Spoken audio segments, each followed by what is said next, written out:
नमस्कार विद्यार्थी मित्रांनो, स्वागत आहे तुम्हा सर्वांचं या यूट्यूब चॅनलवरती. विद्यार्थी मित्रांनो, जलसंपदा विभाग भरती 2023 संदर्भात अतिशय महत्त्वपूर्ण अपडेट प्रसिद्ध झालेली आहे. पुणे परिमंडळाअंतर्गत ही महत्त्वपूर्ण अपडेट आलेली आहे. कोणत्या पदांकरिता ही आलेली आहे, हे आपण या व्हिडिओच्या माध्यमातून पाहणार आहोत. जर तुमचं प्रतीक्षा यादीमध्ये समावेश असेल, तर तुमच्यासाठी ही अत्यंत महत्त्वाची अपडेट असणार आहे. कारण प्रतीक्षा यादीमधील उमेदवारांची निवड करून कागदपत्रे पडताळणीसाठी त्यांना बोलवण्यात आलेलं आहे. कधी कागदपत्रे पडताळणीला तुम्हाला बोलवण्यात आलेलं आहे, तसेच कागदपत्रे पडताळणीसाठी जात असताना तुम्हाला कोणते आवश्यक डॉक्युमेंट घेऊन जायचं आहे, ही सर्व माहिती आपण या व्हिडिओच्या माध्यमातून पाहूया. त्यामुळे तुम्ही हा व्हिडिओ अगदी शेवटपर्यंत पाहायचा आहे. तर विद्यार्थी मित्रांनो, स्थापत्य अभियांत्रिकी सहाय्यक CEA या पदाकरिता पुणे परिमंडळाअंतर्गत ही महत्त्वपूर्ण अपडेट प्रसिद्ध झालेली आहे. तर यानुसार विद्यार्थी मित्रांनो, तुम्हाला कागदपत्रे पडताळणीकरिता दिनांक 24 एप्रिल 2026 रोजी कागदपत्रे पडताळणीसाठी बोलवण्यात आलेलं आहे. ठीक 11 वाजता तुमची कागदपत्रे पडताळणीला सुरुवात होणार आहे. ठिकाण कोणतं आहे तर पहा, अधीक्षक अभियंता व संचालक पाटबंधारे संशोधन व विकास संचालनालय, मोलेदिना रोड, कॅम्प पुणे. कॅम्प परिसरामध्ये तुमचे या ठिकाणी जे कागदपत्रे पडताळणी आहे ते पार पडणार आहे. ओके.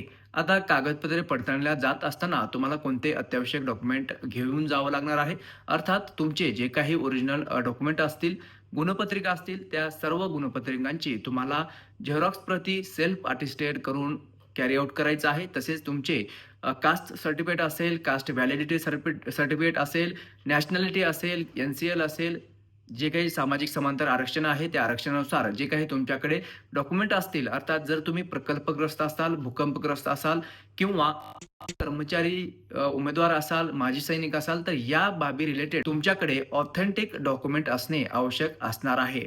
ओके. आणि सर्वात महत्त्वाचं म्हणजे लहान कुटुंबियाचे प्रतिज्ञापत्र देखील तुम्हाला सोबत घेऊन जावं लागणार आहे. जर एखाद्या महिला भगिनीच्या नावामध्ये बदल असेल, तर त्या संदर्भातचा एक राजपत्र देखील तुम्हाला सोबत घ्यावं लागणार आहे. तर हे काही महत्त्वाचे कागदपत्रे तुम्हाला डॉक्युमेंट व्हेरिफिकेशनला जातेवेळी सोबत घेऊन जावं लागणार आहे. या व्यतिरिक्त जर आपण पाहिलं, तर तुमची आय-डी कार्ड, अर्थात यामध्ये आधार कार्ड असेल, पॅन कार्ड असेल, वोटर आय-डी असेल, यापैकी एक तुम्ही कॅरी आउट करून घेऊन जायचं आहे.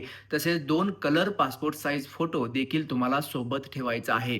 ओके. तर हे काही महत्त्वाचे डॉक्युमेंट तुम्हाला कागदपत्रे पडताळणीसाठी घेऊन जायचं आहे. विद्यार्थी मित्रांनो, या संदर्भात जर तुम्हाला डिटेल PDF हवी असेल, तर आपल्या व्हिडिओच्या डिस्क्रिप्शनमध्ये तुम्हाला लिंक प्रोव्हाईड केलेली आहे.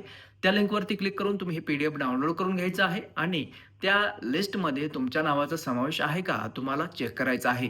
जर नावाचा समावेश असेल, तर माझ्याकडून तुम्हाला अभिनंदन, कारण ही कागदपत्रे पडताळणीनंतर तुम्हाला फायनल जॉइनिंग ऑर्डर देखील दिल्या जाणार आहेत.